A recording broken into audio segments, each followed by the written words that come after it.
pessoal, a paz do Senhor sobre a sua vida.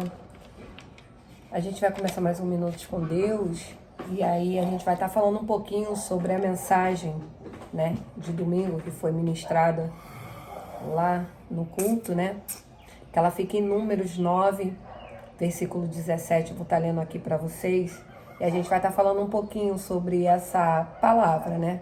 A gente vai estar fazendo um resumo, vai estar falando algo bem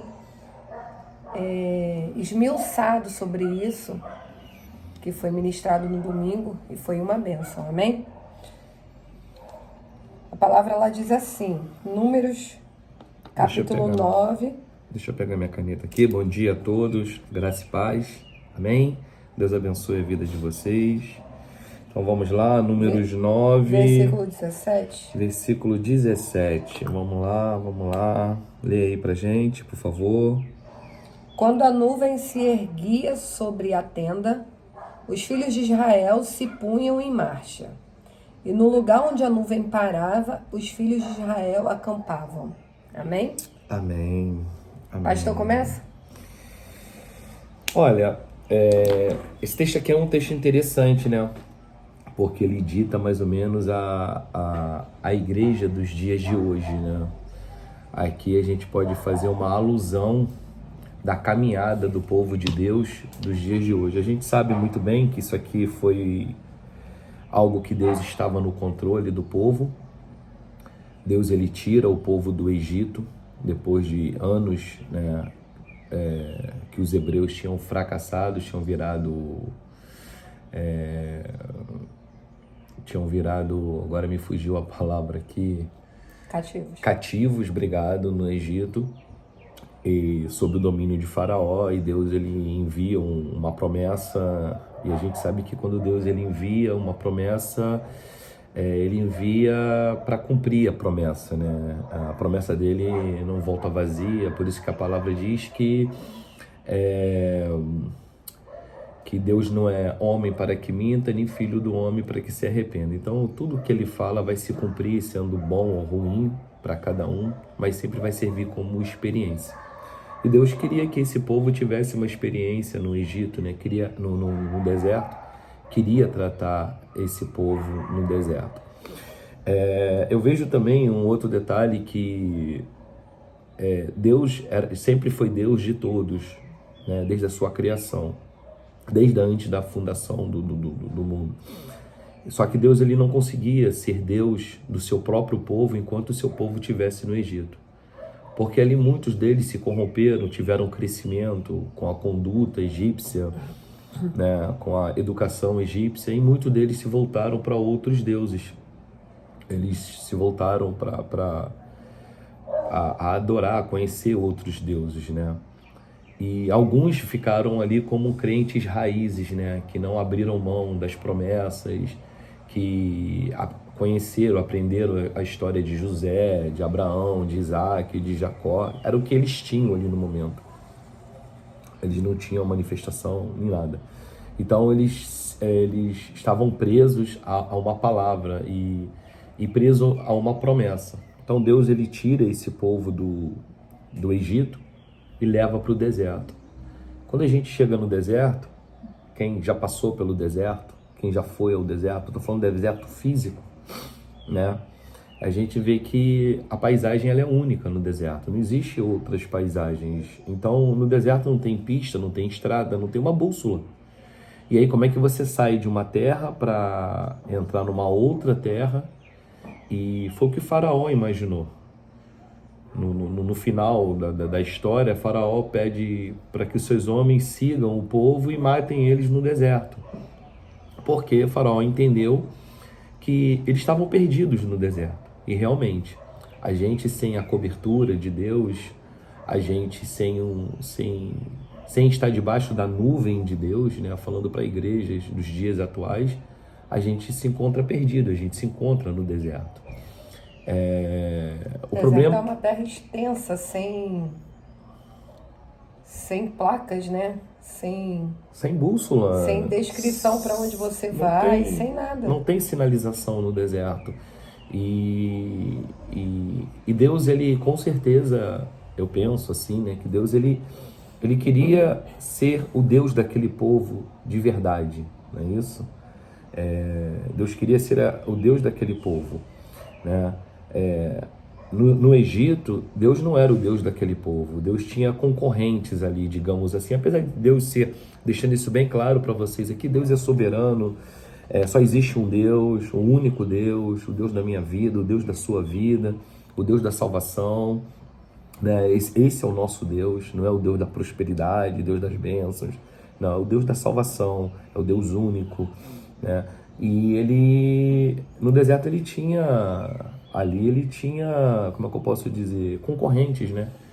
Ali o povo estava desequilibrado, sem personalidade, sem caráter de Deus, e Deus precisava forjar um caráter. E é isso que ele faz quando leva o povo para o deserto.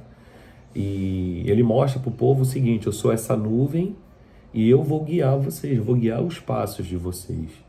E isso é bom, isso é legal a gente deixar para a igreja, porque nos dias de hoje, porque a gente tem uma promessa a se cumprir.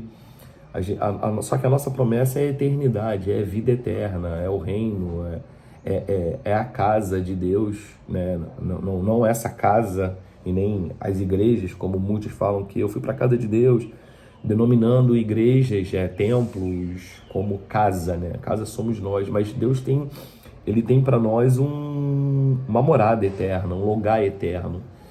E é isso. Deixa você falar um pouquinho. Se você tiver alguma coisa para poder falar. Uma das passagens que eu mais gostei que você ministrou, né, sobre isso, foi quando você acabou de falar que o deserto ele é uma paisagem única, não tem mudanças, né? Não tem uma descrição com placas, vai por ali, vem por aqui, essa é a rua tal, para você tentar se achar e chegar a algum local, né? E aí eu fiquei pensando muito nisso, porque é um local que você vai estar, se você sozinho, você não vai ter direção, você não vai ter nada. E aquele povo estava com Deus ali o tempo todo, continuamente, e eles tinham uma direção, porque Deus era a direção deles Isso ali, aí, né? E eu fiquei pensando muito nisso, e as pessoas, né, naquele tempo, ainda havia pessoas que sentiam falta do Egito, tendo a presença de Deus contínua ali com eles, cuidando deles, e ainda tinham pessoas ali que estavam sentindo falta de serem cativos, né, de serem escravos, né, de Faraó, por questões, vamos se dizer, luxuosas, né? Questões luxuosas, etc. Pode falar. Então, só para eu poder pegar um gancho em relação a isso, muito bom que você falou aí, pessoas que sentiram falta. Muitas pessoas, elas saíram do deserto, mas o deserto do Egito, e o Egito não saiu delas. Hoje em dia é a mesma coisa. Eu falo, o que eu estou tentando alinhar a igreja dos dias de hoje com a igreja do deserto, com a igreja que atravessou o deserto.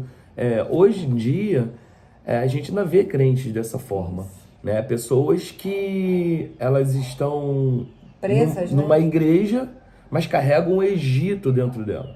Elas ainda sentem saudades do Egito. Aqui a gente vê em vários textos, nos primeiros apertos que eles passavam, desafios, falta de água, falta de comida, de alimento, eles não conseguiam olhar para o céu e falar: cara, o Senhor está aqui próximo da gente, olha aqui, ó, a nuvem é a presença de Deus, a arca da aliança era a presença de Deus, e eles não conseguiam clamar a Deus. Eles estavam ali debaixo do progresso da palavra de Deus ali, eles estavam caminhando num progresso. Deus fazia de acordo com o que tinha que ser feito ali, eles estavam juntos, né? E eu fico imaginando o privilégio que esse povo tinha. Nossa, você falou tudo agora. Privilégio. Porque imagina você vivenciar isso, né? Todos os dias, o cuidado de Deus na sua frente, ao vivo e a cores ali. E mesmo assim eles sentiam falta de serem escravos do Egito, escravos de Faraó. E assim eu fico imaginando, né?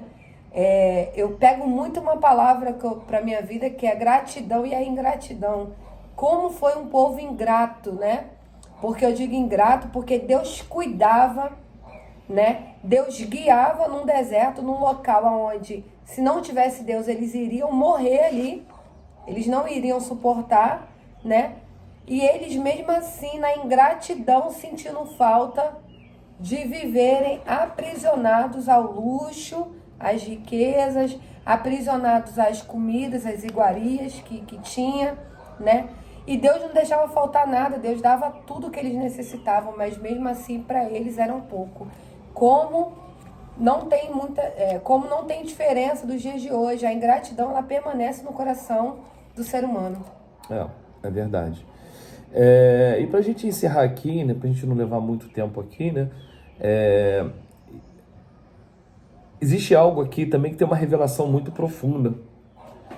Além dessa nuvem que guiava, tem uma revelação aqui profunda que era quando eles armavam e desmontavam a tenda. Eles não tinham uma morada fixa. As moradas deles eram provisórias. A nuvem parava, era momento que Deus dava descanso para o povo e o povo parar e se alojar ali e montar as suas tendas. E depois desmontava a tenda quando a nuvem prosseguia, né? Seguia em frente. E quando aquilo ali era o tempo que Deus estava dando, preste atenção, o tempo que Deus estava dando para aquele povo construir e desconstruir coisas em suas vidas. O deserto nos dias de hoje, para as nossas vidas, ele não pode ser uma morada eterna. O deserto não foi feito para a gente levantar uma casa e dizer assim, essa casa agora pertence a mim, eu vou morar no deserto. Não, o deserto é algo passageiro, é um caminho.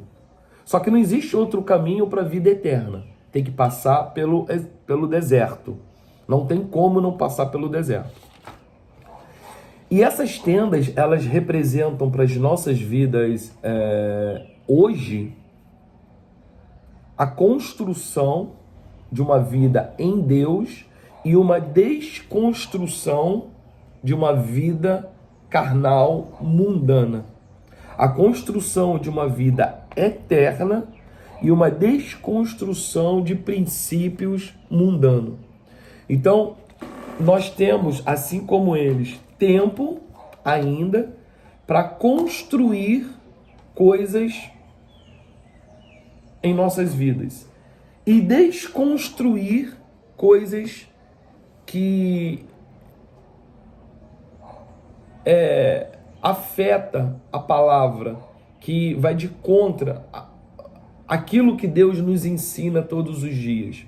Então nós temos o tempo de construção e desconstruir, né? A gente constrói e desconstrói. Eles construíam as suas tendas e desconstruíam as suas tendas e seguiam Jesus. O mais importante disso tudo, que você... como é que Deus está falando? Que você só vai conseguir construir e desconstruir se você estiver debaixo da nuvem de Deus. E um detalhe muito grande nisso tudo. Eles não tinham que murmurar. Eles não tinham que se levantar. Eles só tinham que levantar os olhos, enxergar a nuvem, porque eles sabiam que Deus estava ali. Então, que essa palavra possa ficar no seu coração nesse dia. E entenda que o deserto não é um lugar de morada. Ponto. Para a vida eterna, é necessário que você passe pelo caminho do deserto. Ponto. O deserto ele vai te ensinar a construir, mas também ele vai te ensinar a desconstruir aquilo que não presta na sua vida, aquilo que você precisa tirar para a sua vida. Porque o que nós estamos falando aqui nessa manhã não é algo que vai te trazer uma bênção, não é algo que vai te trazer uma promessa, né, física, que eu quero dizer. Mas é uma reflexão de limpeza. Mas é uma reflexão de limpeza, uma reflexão de pensar, de entender que se você está passando pelo deserto, não murmure, glorifique a Deus e olhe para cima. e tenta enxergar a nuvem que está sobre a sua cabeça. Se ela estiver sobre a sua cabeça, é porque você está dentro da vontade, debaixo da vontade de Deus. Se você perceber que ela está mais à frente, corra até ela e fique sempre no centro da vontade de Deus. Tá bom? Ó, beijo no coração de Deus vocês abençoe, pessoal. e até a próxima.